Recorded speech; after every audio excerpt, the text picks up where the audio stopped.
accomplishment ko is yung na-discover namin yung protection na ibinigay ni Pangulong Duterte sa dalawang drug personalities na si Michael Yang at si Alan Lim. Sa tingin ko po, yan yung pinakamalaking accomplishment ko. Kaya lang nga po is nalagasan ako ng dalawang kasama ko. Pakipaliwanag po, ano pong ibig sabihin ng nalagasan?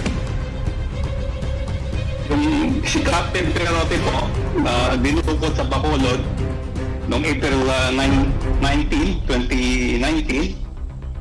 At si Master Sergeant Liwanag, retired Master Sergeant Jerry Liwanag, pinatay po noong February 24, 2021. Ikinanta ni dating Police Colonel Eduardo Asierto sa Quad Committee na protektor si dating Pangulong Rodrigo ng dalawang individual na sangkot sa illegal na drug raid. Tinukoy ni Asierto ang dalawa na sina dating Presidential Economic Advisor Michael Yang at isang Alan Lim. Ayon sa dating opisyal, na sigurado siyang may koneksyon si dating Pangulong Rodrigo Duterte kay Michael Yang at Lim dahil umano sa nangyari sa kanya at sa kanyang mga kasamahan. Bukod dito, binaliwala rin umano ng mga pulis ang kanyang confidential report noong 2017 na nag-uugnay kay Michael Yang sa illegal na droga. Dahil dito ay siniraan umano siya at ginawan ng Matrix. Iginiit rin niya na nagtago umano siya dahil bukod sa isinampang kaso sa kanya ay mayroon din umano siyang patong sa ulo na 15 milyong piso mula kay dating Pangulong Duterte at Senator Bongo. Pain ko sila, sabihin mo, tangina, pera nila. Wala na akong pera eh. At pamasahe ako doon. I am living on my retirement pay. I never, kayo taga Davao kayo, lakin kayo, kababata tayo dito. Wala akong extra money na sa bangko na lahat sweldo ko yan, pati yung retirement ko. Sila pa ang galit ngayon. Buang. Narito ang full update kung saan isiniwalat ni dating Police Colonel Eduardo Asierto ang lahat ng kanyang nalalaman. Panuurin, pakinggang mabuti at kayo na ang bahalang humusga. Ngunit bago tayo magpatuloy, huwag kalimutang i-like, share, subscribe, and click the notification bell for more updates and for more upcoming videos. Maraming salamat! Member of the Philippine National Police who was the, if I'm not mistaken, the deputy of the drug enforcement group, no, that operated on several illegal clandestine Shabu laboratories and anti-illegal drug operations in the past. No? And I think he is now on Zoom. May we ask Colonel Asierto if you are present?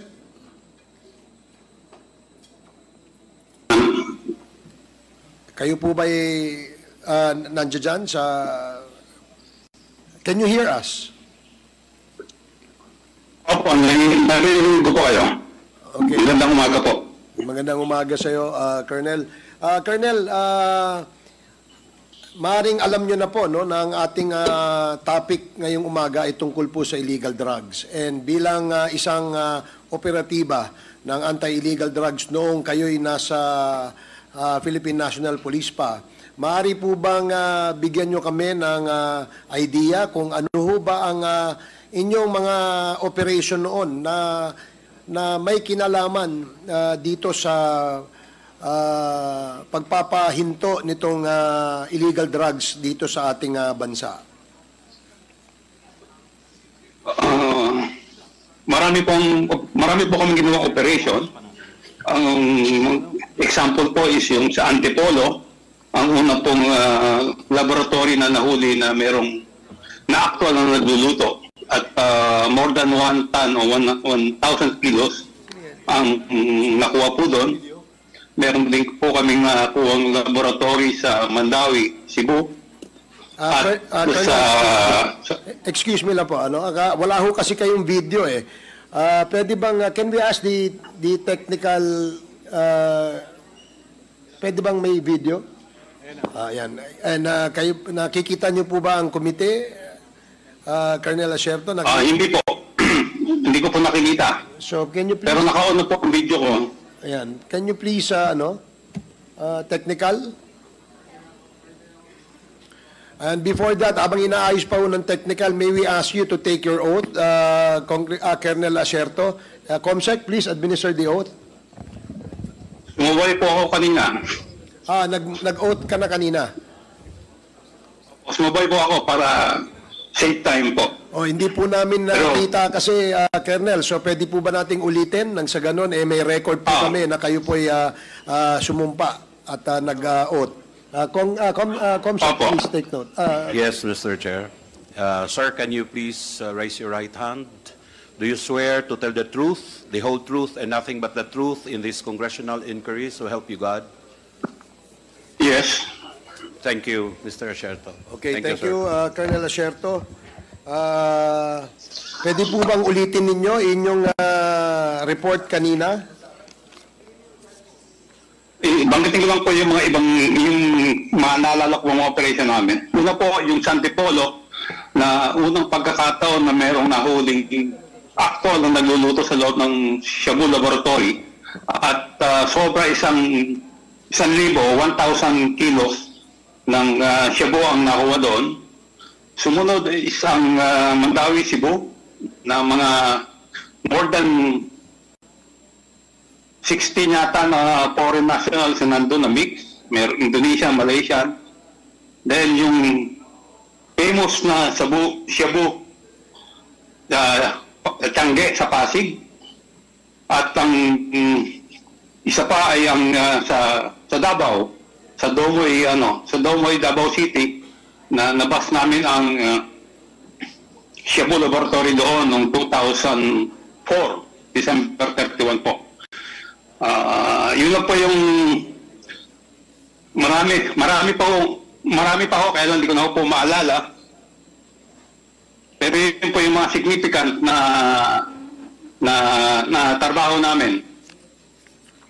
Sige, maraming salamat po, Colonel Acerto. Ang aming pong mga kasamahan dito ay gusto rin pong magtanong sa inyo. The first to interpellate is Congressman Benny Abante. You are recognized, Congressman Abante.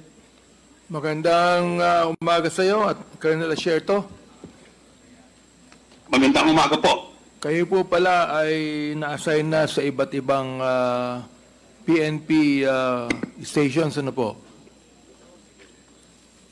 Sa totoo po, ako po ay lagi naka-assign sa mga task forces. Hindi po ako na-assign sa station o sa probinsya. Lagi pong special unit yung aking pong assignment. At kayo po anti-illegal drugs sa PAOP. At kayo po ay nasa ilalim ng sino pong opisyal, usually?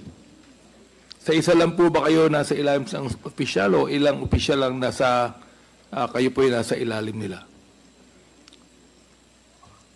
Ang mga boss ko po ay yung mga director namin, director ng HOT o Task Force Commander, na sila General Agripay hanggat umabot kay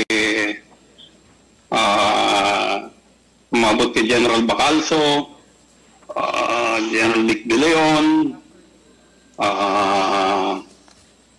General Kakdak.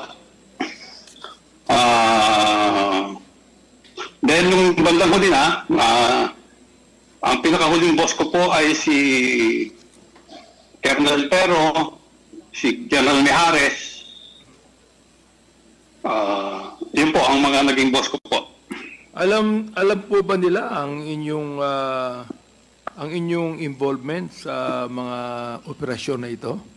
At alam po ba nila ang inyong mga in-expose recently? Involved po ba sila dyan o hindi po? Ako po, hindi man po ako nagtatrabaho ng di alam ng boss ko. Alam po nila lahat yon. Kung ang tinutukoy niyo po ay tungkol dun sa report na ginawa ko tungkol kay Michael Yang at kay Alan Lim, alam po yan ng aking director during that time na si Director Mijares. Meron po ba silang ginawang report tungkol dito o kayo po ba ay sinang nag-agree po ba sila sa inyo o sila po ba ay sumang-ayon o nakasama kayo upang i-expose to mga bagay na ito? Kasawiyang palad po, sinabit ko po ang report ko kay General Bato, pero wala po nangyari. Hindi po niya inaksyonan. Iba po ang ginawa niya.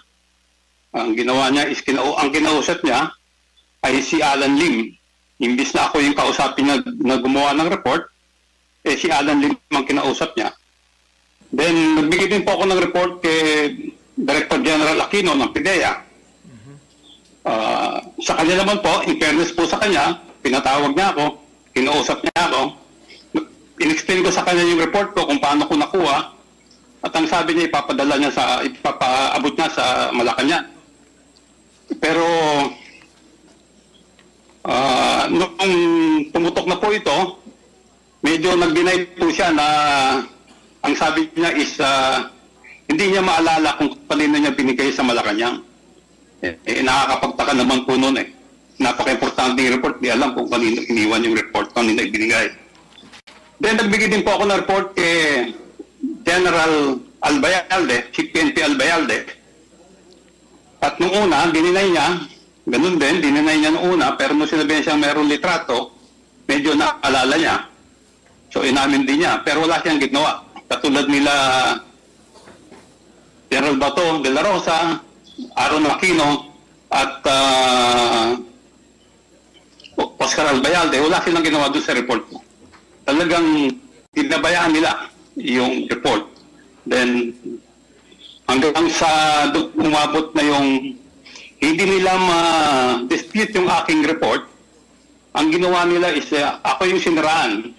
Siniraan ako at yung team ko. At dahil nga doon, yung isang kasamahan ko na gumawa ng report, binukot, si Captain Lito Perote, hanggang ngayon nawawala. At ang isa ay binaril, namatay, si retired Master Sergeant Jerry Liwanag. Wala pong umaksyon sa report ko. Ano po ang posisyon ni Senator Bato de la Rosa nung kinausap niyo siya tungkol sa bagay na ito? Siya po ang chief PNP noon, pero hindi po kami nag-usap ni minsan tungkol sa report ko. Hindi niya ako kinausap. Ang kinausap niya ay si Alan Lim o si Lin Wenxiong. Yun ang kinausap niya. Kung hindi po kayong kinausap ni Senator Bato, paano po niya nalaman ang inyong operasyon? Nalaman niya po na meron akong report dahil meron po nagsabi sa kanya na meron akong report tungkol kay Lin Wenxiong o Alan Lim. Nalaman niya yung report ko na kay Director Tascolan.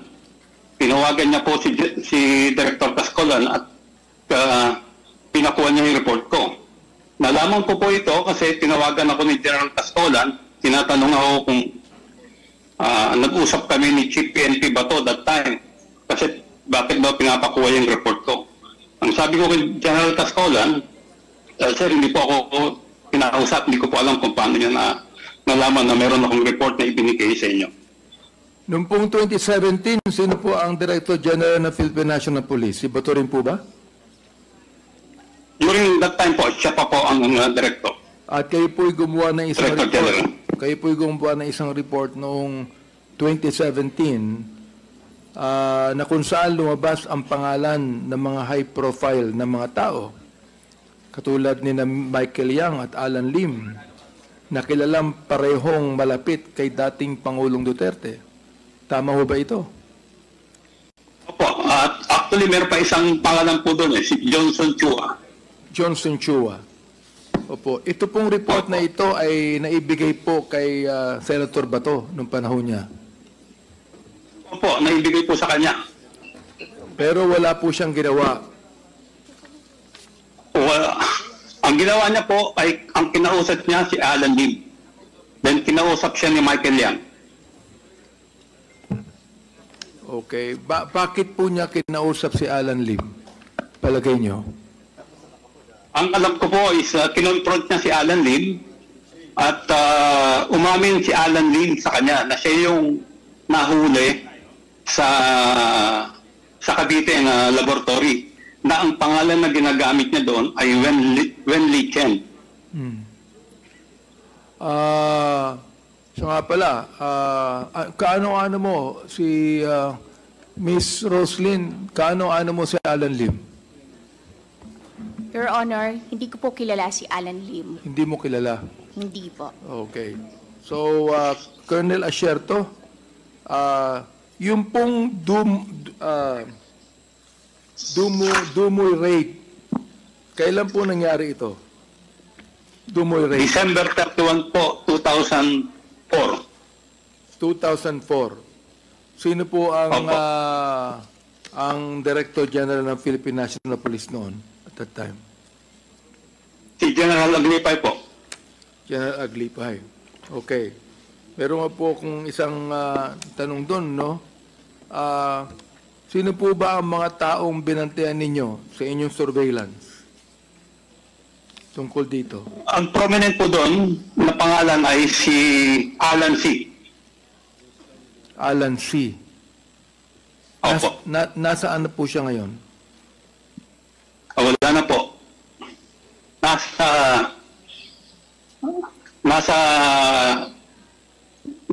testimonya po ni Arturo Las Cañas kung ano yung nangyari kay Alan C.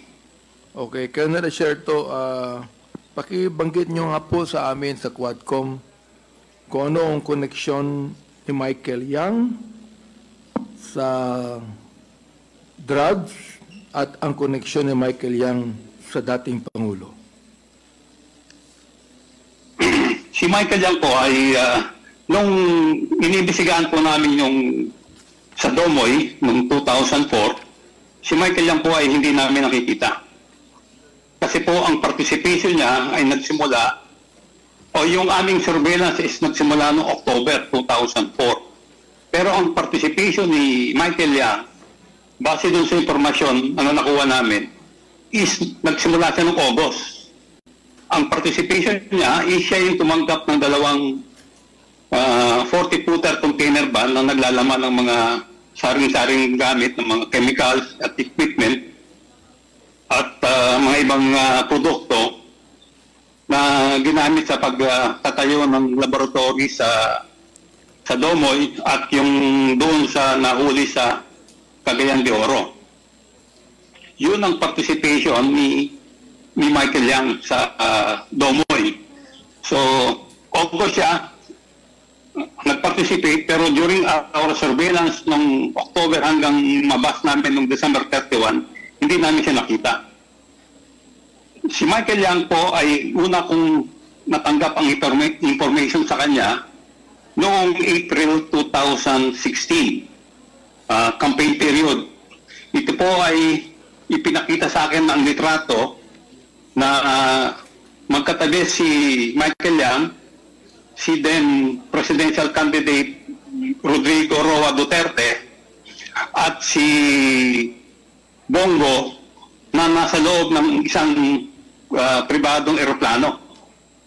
Yan po ay 2016. Ang sabi sa akin ng asset is magkaibigan si Michael Yang at si then Mayor presidential candidate Duterte. So, nung matanggap ko po yung informasyon dahil 2016 campaign, hindi ko po muna ginalaw kasi parang hindi pa ho hinog yung informasyon. Nung manalo na si Pangulong Duterte at nasimula na yung war on drug na maraming namamatay, sinimulan ko na po yung aking betting doon sa informasyon na natanggap ko tungkol kay Michael Yang. So, base doon sa betting na ginawa namin, meron kaming nakausap na isang tao na meron ding involvement doon sa pagtatayo ng laboratory sa Domoy noong 2004. Nagkataon na natagpuan siya ni then Captain Lito Perote. So kinausap namin siya sa Davao noong August 2016. 17. Nag-meet kami doon. So, kinausap namin siya. Colonel Asierto, hindi pa kayo nakita ni Michael Yang kahit minsan? Ay, hindi pa po. Si Alan Hindi Lim, pa po, hindi pa po. nakita na ba kayo ni Alan Lim? Ay, hindi pa rin po. Hindi pa rin Okay, po. meron kaming picture dito na kasama ang dating Pangulo. Can we get the picture there? Na kinakausap niya si Michael Yang at si Alan Lim. So, ibig niyong sabihin, Colonel Asierto, sa inyong investigasyon na talagang nasisiguro nyo na may koneksyon ang dating Pangulo sa mga illegal na gawain ni Michael Yang at ni Alan Lim. Meron po ba? Sigurado po ako. Dahil po doon sa nangyari sa akin at nangyari doon sa mga kasamahan ko, very obvious po na siya yung pinotektahan niya si Michael Yang at si Alan Lim. Ano pong nangyari sa inyo? Yung po ba ay ginawa sa inyo o dinicide ninyo o ginawa po sa inyo sapagkat nakita nyo ang involvement ng dating Pangulo dito kay Michael Yang, kay Alan Lim, nakita nyo na hindi pinansin ang report ninyo ni Senator Bato, karon din po si ang iba pang mga Director General. Yung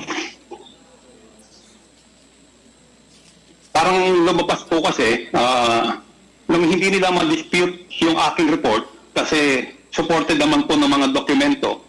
May mga warrant of arrest si Johnson Chua, merong court decision si Wen Lichen o si Alan Lim sa Cavite. So, hindi nila ma-dispute yung report eh. Ang ginawa nila is sinira nila kami. Naglabas sila ng white paper against us, ginawan kami ng matrix. Sino pong gumawa nun? Sino pong gumawa ng mga yan? Alam niyo po ba? Kilala niyo po ba kung sinong gumawa sa inyo ng mga white paper na yan? Sila po ba ay nasa loob ng Philippine National Police? Sila po ba ay mataas na opisyal ng Philippine National Police? Meron po akong suspecta kung sinong gumawa. Pero hindi pa po kumpleto yung aking ebidensya. Pero alam po namin na siya yung gumawa. Kaya lang hindi pa po kumpleto. At yan pong white paper ay ginamit ni Pangulong Duterte nung nagsalita siya sa General Santos.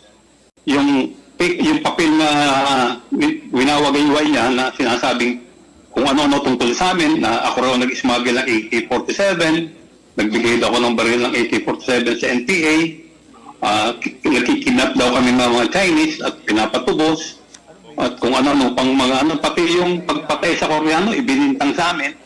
So, kailan po dahil nangyari yun? hindi nila kayang... Colonel, kailan po nangyari yun? Yung hindi ko na po matandaan yung exact nung kailan yung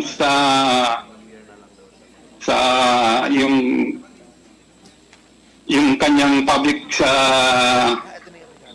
engagement sa General Santos. Pasensya na po kayo, talaga pong medyo mahina po yung aking pag-alala sa date. Pero lahat naman po yan is nasa media. Lumabas na po sa media yan.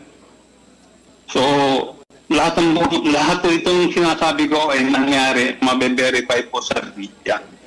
Meron po ba kayong sariling dokumento na nagsasaad na si Michael Yang po at Alan Lim at ang ibang mga PNP chief ay may connection dito sa inyong iniimbestigahan? Ang ginawa ko pong report ay nasa kanila. Ibinigay ko sa kanila yung report ko. Oo.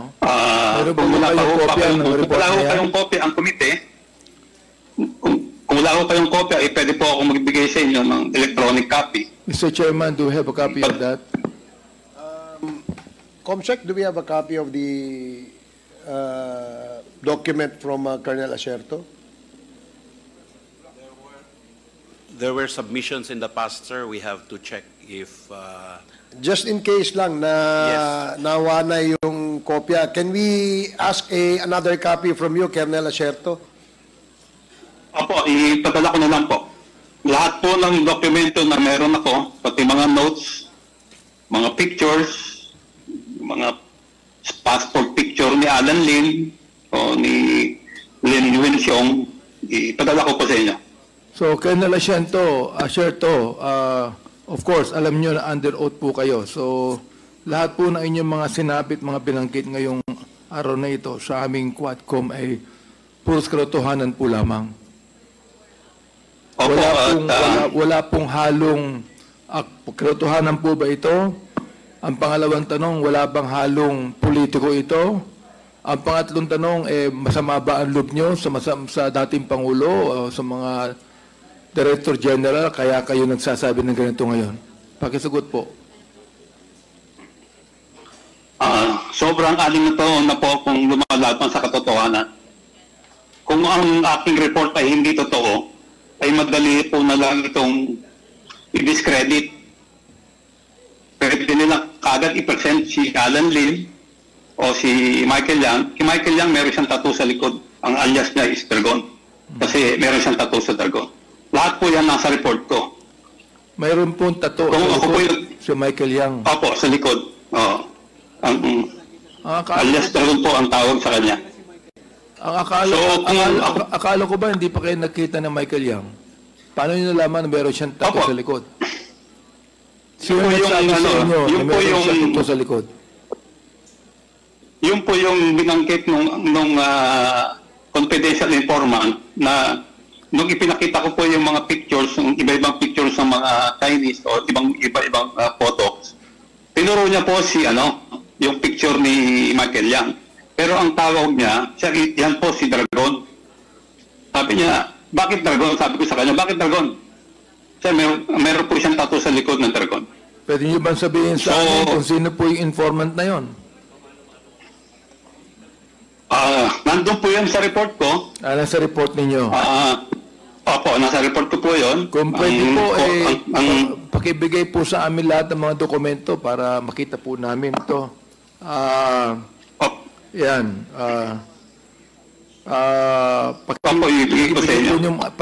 Pati po ba yung mga personalidad na nakalagay din po doon? Opo, meron po yung meron parang siyang summary information ni Johnson Chua, ni Michael Yang, at saka ni Alan Lim. Okay. Andito po ngayon si Pidea Wilkins Villanueva na nagsasabi na walang kinalaman si Michael Yang sa drugs. Anong masasabi ninyo? Si Wilkins Villanueva, hindi naman po siya talagang naging, masasabi ko na involved dun sa surveillance casing build-up doon sa Domoy. At base po naman dun sa information na natanggap namin, si Michael Yang ay lumutang, ang participation na po ni Michael Yang is noong August 2004. Magsimula kayong mag-surveillance o magkaroon ng case build-up is October na po October 2004. So talagang hindi namin nakita si Michael Yang during the intelligence build-up.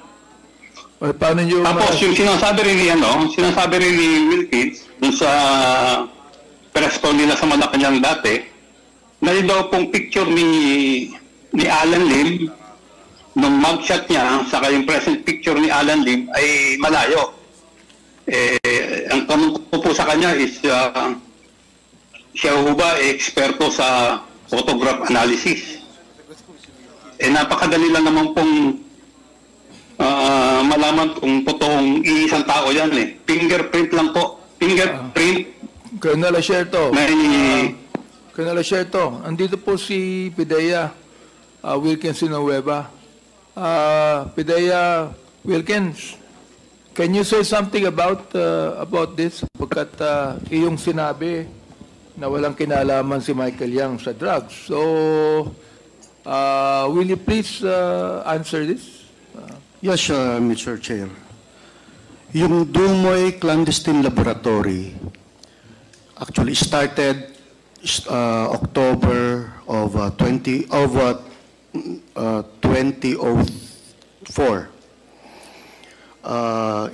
The information came from the Drug Enforcement Administration ng United States of America.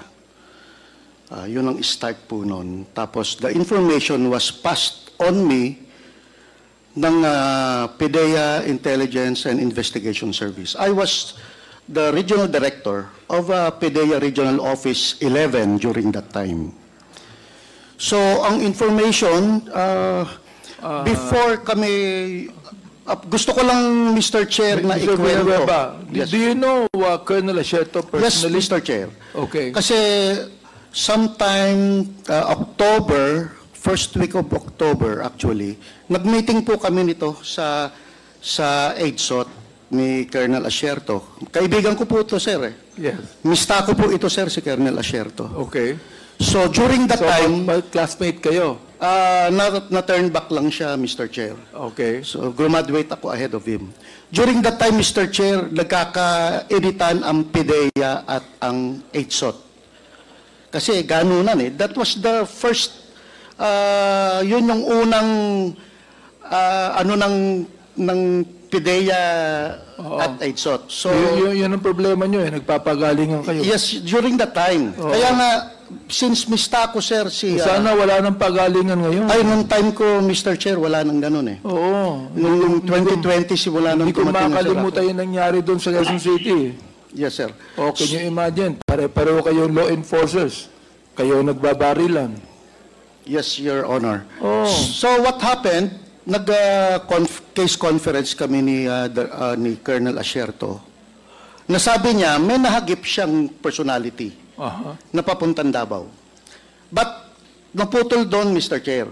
Until noong October 26, nabigyan ako ng information na may padating na dalawang Chinese national na manufacturer sa Davao. So from the airport, talaga sinundan namin hanggang sa kung saan sila lumapag. PDEA pa lang po ang naandun. Wala pa pong EDSOT yun. Surveillance ninyo. So talaga sinundan na namin sila hanggang sa dulo. Ang kagandahan doon, Mr. Chair, is pagdating doon sa pinuntahan nila, that same, yung bahay na pinuntahan nila, that was an apartment. Subject po yun ng previous case operation plan ng PDEA. Sino po yung dalawang Chinese? Mr. Chair, Chinese name eh, hindi... You would know because ikaw ang leader ng Yes, Mr. operasyon. Chair, You but would know. 2004, wala na po akong... I-find out ko, Mr. Chair, and... May report kayo niyan sa PDEA, am I right? Yes, we submitted sa PDEA mga progress report hanggang sa after operation report. Mr. Chair, may I ask that... But pipilitin ko, Mr. Chair, kasi... that he submit to us the report, please. Wala na ba o ano? Pipilitin kong hanapin sa files ko, Mr. Chair, kasi yung sobrang tagal, most of the laptops na nasa akin na corrupted. So, pipilitin kong maghanap, baka na-save ko somewhere along sa mga... So, naniniwala kayong walang kinalaman si Michael Yang sa drugs? During that time, Mr. Chair, walang Michael Yang eh. Ang alam ko lang na sinabi ni Colonel Asierto is Johnson Chua, which is both. Talagang subject namin dalawa yon. But there was no Michael Yang during that time. Colonel Asierto, what can you say about that? Sa sinabi ngayon ni General Wilkins. Ano po? Ano masasabi? Totoo po yung kay Michael Yang na talagang hindi na namin nakita nung mag-start kami mag-surveillance noong October. Kasi nga po, ang sabi nung may confidential informant Panther na August nung tinanggap ni Michael Yang yung dalawang 40-footer container van. Yung sinasabi niya naman po tungkol doon sa information na galing USDA, Tama po yun, galing USDA. Sa akin po ibinigay. Ang information na ibinigay sa akin ng USDA is nagbigay siya ng isang number, nag-load number, na ang last 4 digit is 1988. Kaya medyo natatandaan ko po. So very Totoo po yun, General. 1988. Totoo. Yes, Mr. Chair. Okay. Binigyan nga ako ng log doon ni Colonel Asierto about that. Okay. Na yung information niya, na yung log na yon, tumumbok na sa Davao. So doon kami nagkatugma. So doon kami nag-collaborate, Mr. Chair. Anong ibig sabihin yung nasa Davao, General Villanueva? Yung user nung number na binigay niya is naandun sa Davao. Therefore, yung pong drugs nasa Davao. I don't know, Mr. Chair, but yung personality na gumagamit ng telepono na yon is na-trace sa Davao, Mr. Chair. Kaya pumayag ako makipag-collaborate kay Colonel Asierto because, Davao to. So, sa akin, lahat ng pertaining sa Region 11 is under my area. So, ito daw, Mr. Chair, yung sinabi namin, pwede itong first time na to mag-collaborate ang PDEA at police. And it happened, Mr. Chair. Hanggang ilang taong kayo ron? Until 2008, Mr. Chair. 2008. Yes. So, where were you when the former president became president? Nasa regional office 10 po ako, Mr. Chair. You were as a still regional active at director. that time? Yes, Mr. And you Chair. are the... Regional Director of Regional Office 10. Are you also involved? Sa PDEA pa rin, di ba? PDEA? Yes, Mr. Chair. Okay. So, Colonel Asierto. Colonel Asierto.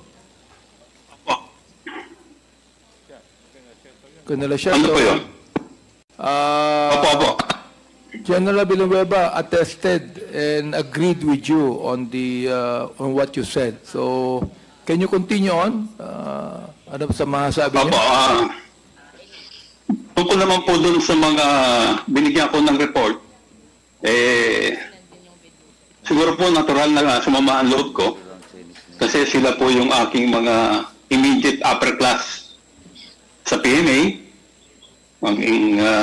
Si General Aquino, class 85, siya ang nag-receive sa amin. Nung plebo kami, sila yung class na nag-receive sa amin.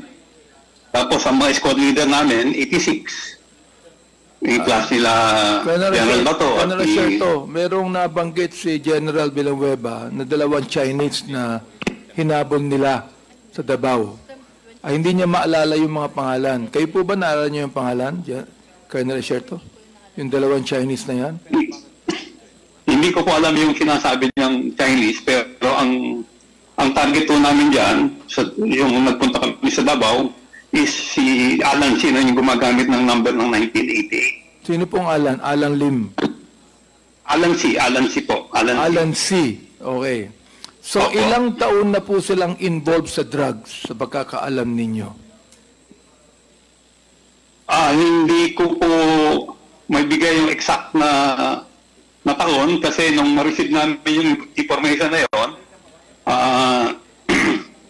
middle of 2004 yung binigay sa akin yung number na 1988 ng USDA. Until? Ano po? Yung number na binigay sa akin po ng USDA na mayroong last 4 digit na 1988 is parang ibinigay po sa akin ng mga middle of 2004 eh. So, pina-verify niya sa akin yun, pina-investigahan. Then, after a couple of months, yung isang asset ko po nandito sa Pilipinas, binigay din po yung same number na involved din daw sa production ng shabu. At ang base po nila sa Davao, ang kanilang base sa Davao. Opo, ang i-trace ko nga namin, nasa Davao. At ang dating Pangulo ay mayor pa ng Davao nung araw. Opo, siya po yung mayor. Siya po yung mayor that time. Kasi bago po kami magsimulang mag-surveillance, pinuntahan po namin siya ni Ben Wilkins Villanueva, director ng PDEA doon sa 11. Parang respeto po na courtesy call na nandun po ako sa Davao, na tiga Manila. Manila Base Unit na mag-operate sa Davao. Kasi po nga, Mayor, at alam pong very supportive siya sa mga anti-illegal drugs operation. So, during that time, minabuti po namin, wala kayong hinagap, Colonel Asierto at General Benahueva, wala kayong hinagap na involved ang dating mayor po ng Davao sa drugs. Mr. Chair, General Benahueva, sige po. Mr. Chair, talagang supportive Wala kayong hinagap na involved ang dating mayor sa Wala drugs? po, Mr. Chair. Hindi nyo alam? Actually, during the operation, yung actual operation, Mr. Chair, Yes. nagtayo po sila ng command post just 50 meters away from the clandestine laboratory. Sino po nagtayo? Sila, Mayor Duterte, si General Simeon Dizon, Regional Director po siya ng PNP ng Region 11, na andun po yung ibang mga konsehal ng Davao City at na andun po ang media while we were operating on the clandestine laboratory. So, talagang ang iniisip namin, talagang walang involvement ang ating mayor during that time. Okay, sa Davao Colonel City. Asierto, what can you say about that? ako po, meron po ako naririnig na chismis-chismis, pero wala po akong makitang ebidensya. At in fairness po talaga, talagang during our surveillance, hindi po nahagip yung pangalan ng mga Duterte. Hindi po namin hagip, in fairness. Naglalaro lang po ang isip ko dito, no, sapagkat may mga napatay na mga mayor na involved sa drugs, may mga napatay na mga high profile na involved sa drugs. Ano po ba ito? Ito po ba ay to annihilate the competition para isa na lang ang manguna dyan? O ano po bang palagay nyo, Colonel Asierto? Sa aking pong assessment, with yung kanyang pagproteksyon kay Michael Yang, saka kay Alan Lim, ang aking po is parang cover up po yung pagpatay niya sa mga maliliit na sa mga maliliit na personality na involved sa droga. Parang cover up. Kumbaga, yung assessment nyo. Parang cover up po eh. Oo, cover up. Dahil Bakit po nyo nasabing parang cover up? kasi po ang namamatay is yung mga nasa baba, yung mga user. Yung, kumbaga is mga end user. Tapos yung medyo yung distribution, yung mababang distribution. Pero yung source po, hindi po ginagalaw. General Benahueva, anong Ang pasok palagay nyo? po. Anong palagay nyo? Mr. Chair, iba yung analysis ko doon, Mr. Chair. Kung bakit nagtayo ng Davao Laboratory. Kasi Mr. Chair, talagang during that time, talagang mataas ang level ng aming vigilance against crime, illegal drugs. Ano na ngayon ang assessment nyo during that time? During that time, that Mr. the Chair. former president became president and he had war on drugs and killed so many people. Ano po yung assessment nyo dyan? For example, like Mayor Espinosa, pinatay po, Paruhinog, pinatay. Si Jed Mabilog ay kinakailang umalis ng Pilipinas sapagkat pinagbintangan. Ano po ang assessment nyo? Mr. Chair, hindi ko I cannot give any assessment on it because dun lang po ako sa anti-illegal drug campaign. Well, that's anti-illegal drugs. Yes, Mr. Chair, pero That's the yung anti-illegal drugs campaign. pero wala pong actual na ebidensya na Ebidensya. pwede kong ituro ang ating presidente. Oh. So, I cannot speculate on the things na wala po akong personal knowledge. No, of course, that's true. Yes. Anyway, Mr. Chairman, at tutulugan na lang mamaya para yung ibang naman ay makapagtanong din. Thank you very much. Salamat, Congressman Abante. The next to interpolate is Congressman Ernix Junicio. You're recognized. You have 5 minutes. 10 minutes. Thank you, Mr. Chair. Just to have a clear perspective and background, I'd like to ask some few questions to Colonel Asierto. Colonel Asierto, magandang hapon po sa inyo. Just to make clear of things, dati po kayong pulis, tama po ba? Magandang hapon po. Opo. Ano po ba kayo? Nag-PNPA, PMA, at anong batch po kayo nagtapos? I belong po sa PMA class of 1989. Philippine Military Academy po, PMA? Opo, PMA po. 1989. 1989. Opo. Noong taong 2003, kayo po ay kasama sa founding team ng PNP's first separate drug unit, yung Anti-Illegal Drug Special Operations Task Force, kung tawagin. Tama po ba? Opo, doon po ako nakasign during that time.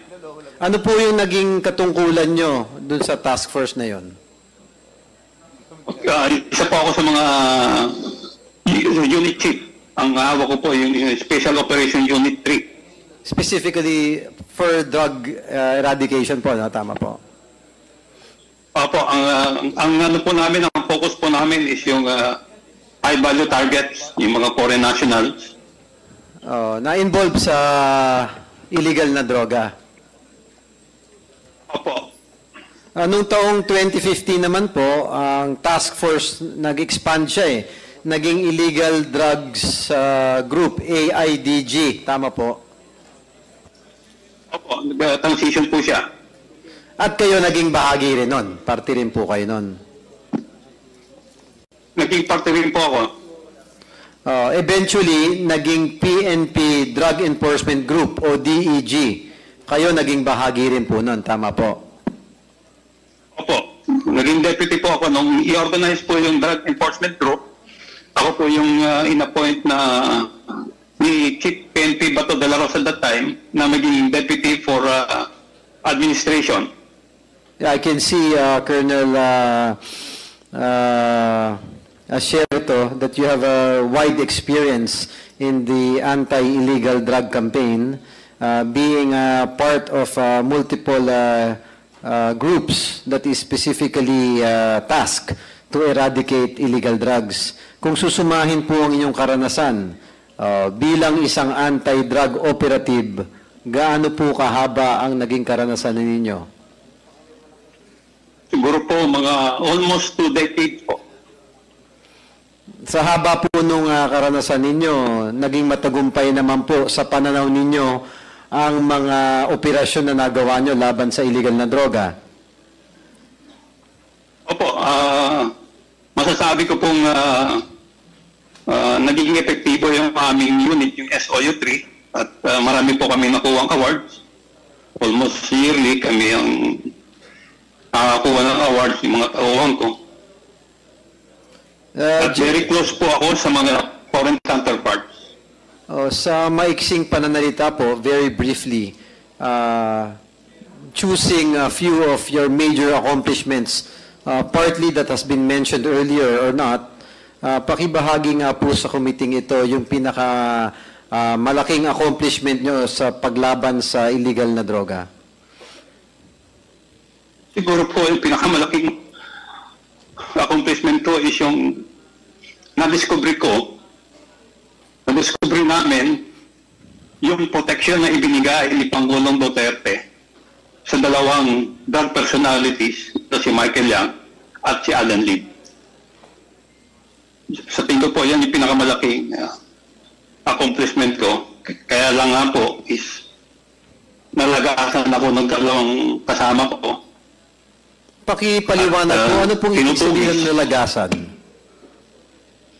Yung si Captain Perote po, dinukot sa Bacolod noong April 19, 2019. At si Master Sergeant Liwanag, retired Master Sergeant Jerry Liwanag, pinatay po noong February 24, 2021. Sila po ba mga kasama nyo rin sa PMA?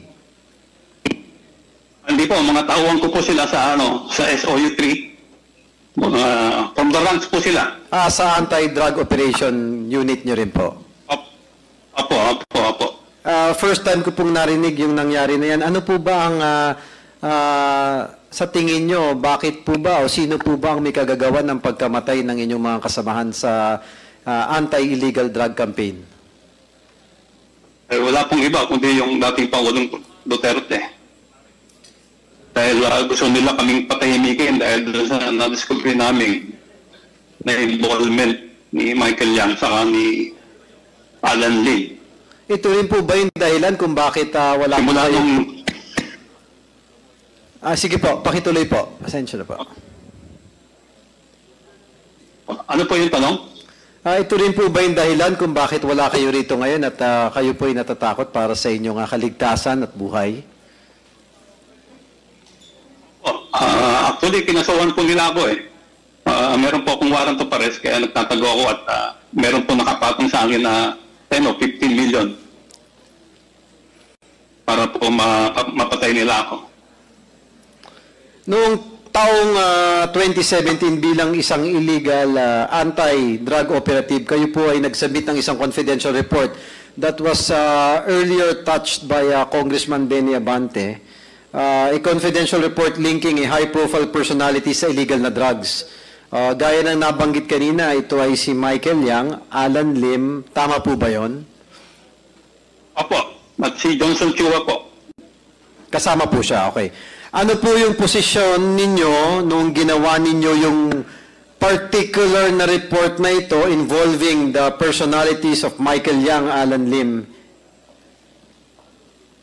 At the time po, ako po ang Deputy Director for Administration ng Drug Enforcement Group.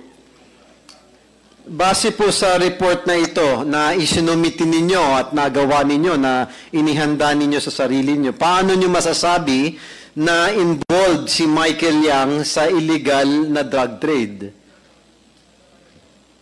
Una, dahil dun sa report na ibinigay sa akin ng aking asset na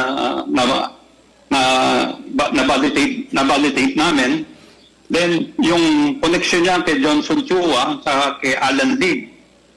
Si Alan Lim, meron siyang kaso ng kinasuhan siya sa Cavite Laboratory, pero na-dismiss yung kaso niya, pero doon siya mismo nahuhuli sa loob ng laboratory.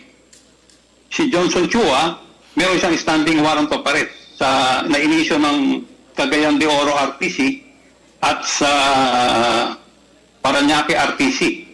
So dalawang personality na involved sa droga, tapos si Michael Yang, hindi naman po mahirap magkaroon ng assessment doon sa kanyang involvement.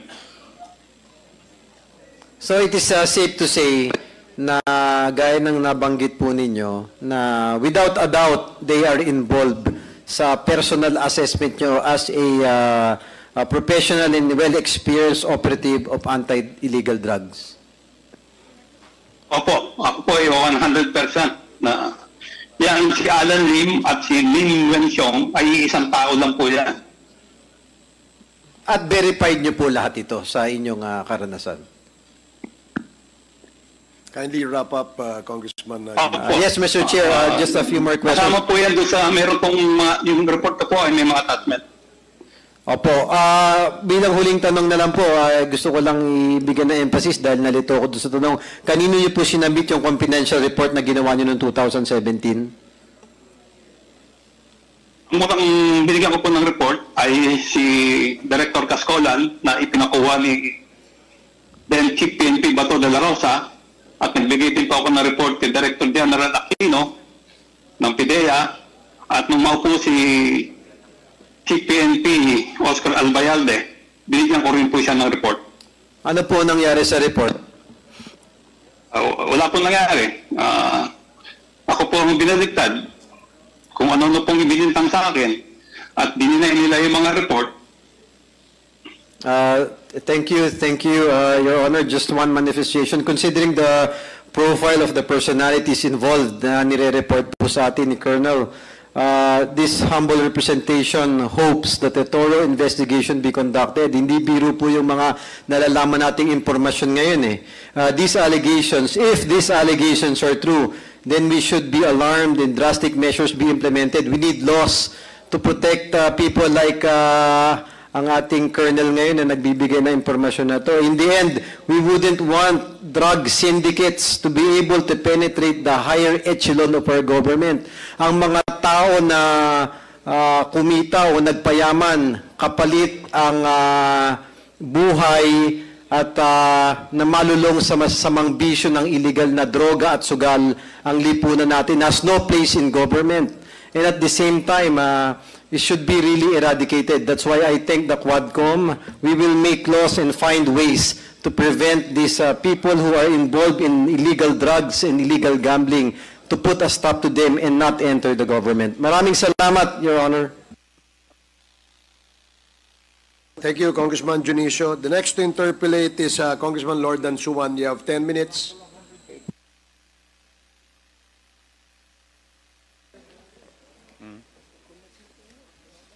Colonel Asierto, you mentioned earlier yung Cagayan de Oro na may laboratory.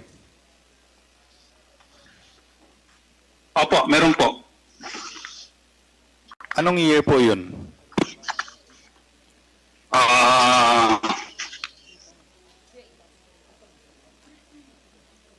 2005 na po. Yung warrant po inisyo noong August 31, 2005. Sino pong pagkakalam yung may-ari ng laboratory na yun? Actually, ano po siya, warehouse po siya. Ang nag-rent po ng warehouse, ang nakapangalan po ng nag-rent ay si Johnson Chua. Kaya po siya merong warrant.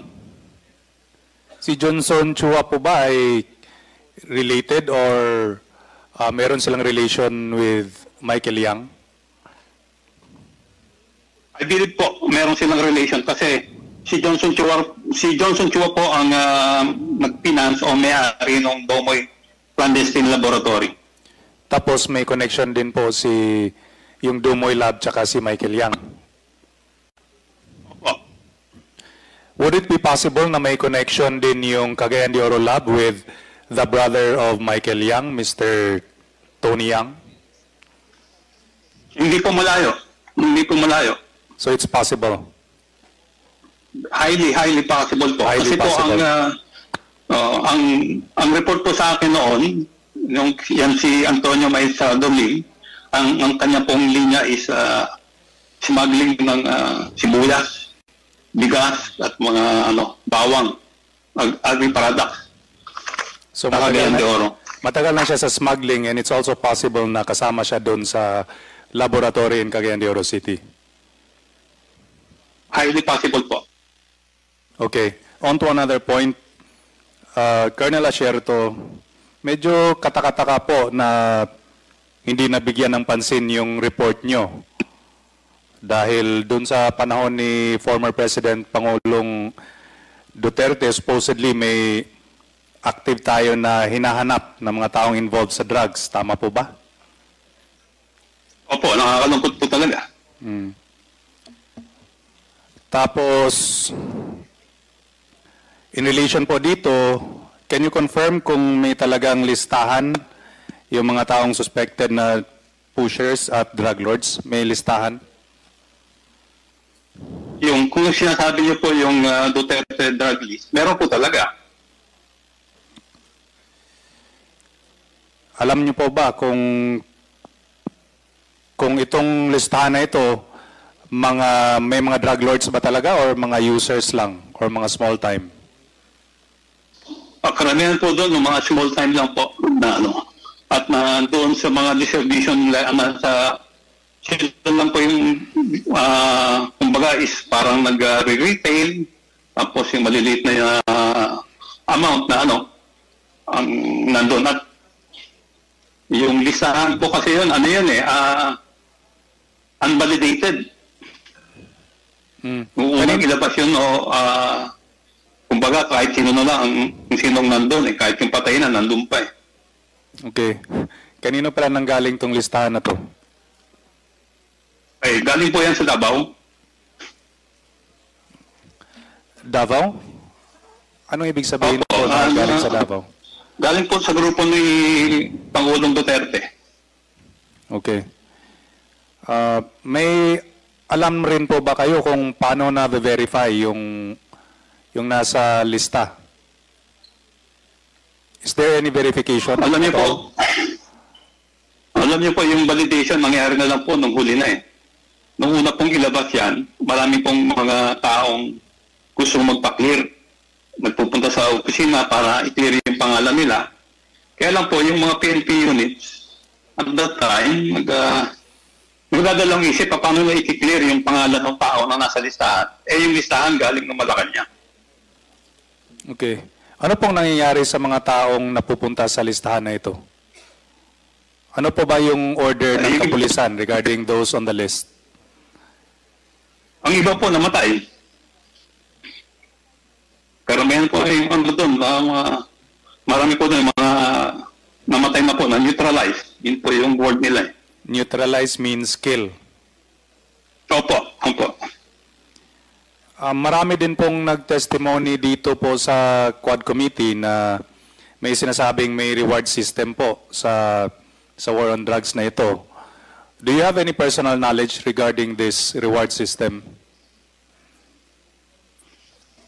Open secret naman